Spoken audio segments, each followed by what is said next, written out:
Praise the Lord everyone.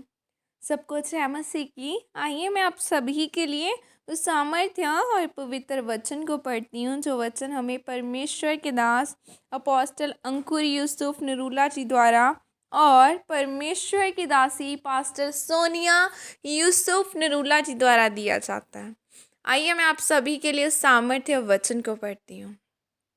जीवित परमेश्वर की आराधना, जैसे कि पवित्र बाइबल दानियल 6:20 आयत में लिखा है, जब राजा शेरों की गुफा के पास गया तो उसने दानियल को आवाज़ दी। राजा ने कहा, जीवित परमेश्वर के सेवक दानियल, क्या तेरा परमेश्वर तुझे शेरों से बचाने के योग्य हुआ है? आमीन।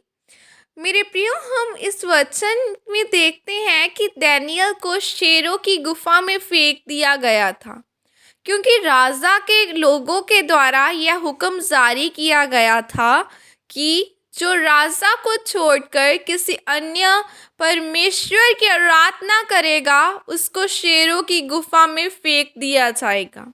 परंतु राजा यह नहीं जानता था कि दानियल को भी इसमें फंसा दिया जाएगा, क्योंकि राजा दानियल को बहुत अच्छा व्यक्ति मानता था।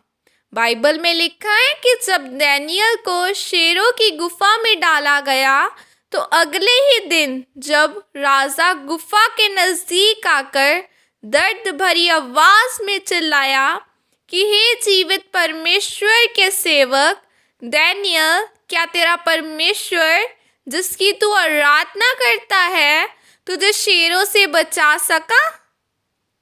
मेरे प्रियो, क्या सचमुच हम जब जीवित परमेश्वर की आराधना करते हैं तो क्या हमारा परमेश्वर सचमुच परमेश्वर ही है?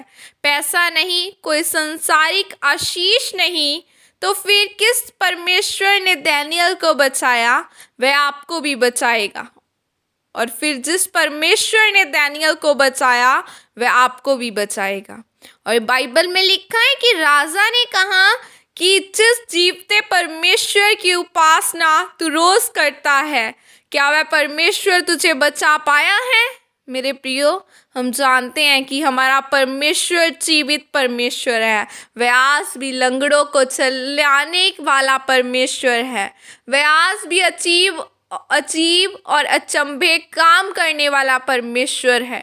यदि आज हम परमेश्वर की बातों पर ध्यान लगाते हैं और उसकी आराधना करते हैं, जिस तरह परमेश्वर ने धनी आदमी को कहा था कि तू अपना सब कुछ बेचकर मेरे पीछे आ, परंतु वह अपने धन को नहीं छोड़ पाया, जबकि परमेश्वर ने उसके धन को इसीलिए नहीं छोड़ने के लिए कहा था कि परमेश्वर उसे निराश देखना चाहते थे।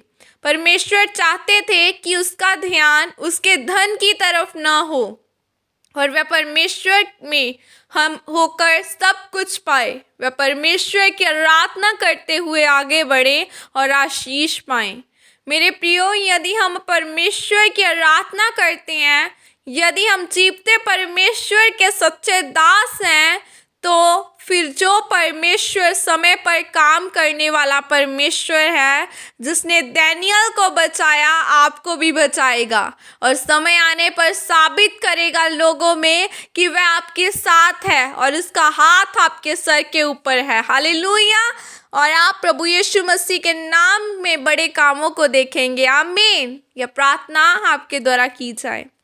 सर्वशक्तिमान परमेश्वर, मैं प्रार्थना करती हूँ कि मैं अपनी पूरी जिंदगी उम्र आपकी आराधना कर सकूं, आपकी सेवा कर सकूं। मेरी उपासना का मकसद भटके ना। मैं पैसे की या चंगाई की या किसी और चीज़ की आराधना नहीं, बल्कि केवल आपकी आराधना कर सकूं। मेरे पिता, मुझे इस भक्ति के जीवन में बढ़ाएं। मैं इस धार्मिकता से भरे जीवन को जी सकूं और आपकी आराधना कर सकूं। प्रभु यीशु मसीह के सामर्थ्य नाम में मांगती हूँ। आमीन। आइए मैं आप सभी के लिए प्रार्थना करती हूँ। सर्वशक्तिमान परमेश्वर धन्यवाद करती हूँ पिता, मैं मेरे साथ जुड़ा हर जन ब्लेस किया जाए, आपकी सामर्थ्य इनके जीवनों में जाकर इन्हें सचमुच आजाद करे पिता। तू आज़ादी देने वाला परमेश्वर है खुदावंद, इनके जीवनों में अपनी सामर्थ्य को भेज के इन्हें सचमुच आजाद कर। तू जिंदा परमेश्वर और कभी ना बदलने वाला खुदावंद, इनके जीवनों में अपने अचंभे कामों को जाहिर कर खुदावंद, इनके काम इनके परमेश्वर जीवनों में अपनी सामर्थ भेज खुदावंद और इन्हें आजाद कर। धन्यवाद करती हूँ यीशु मसीह के सामर्थ्य नाम में मांगती हूँ, आमीन। सबको जय मसीह की। God bless you all.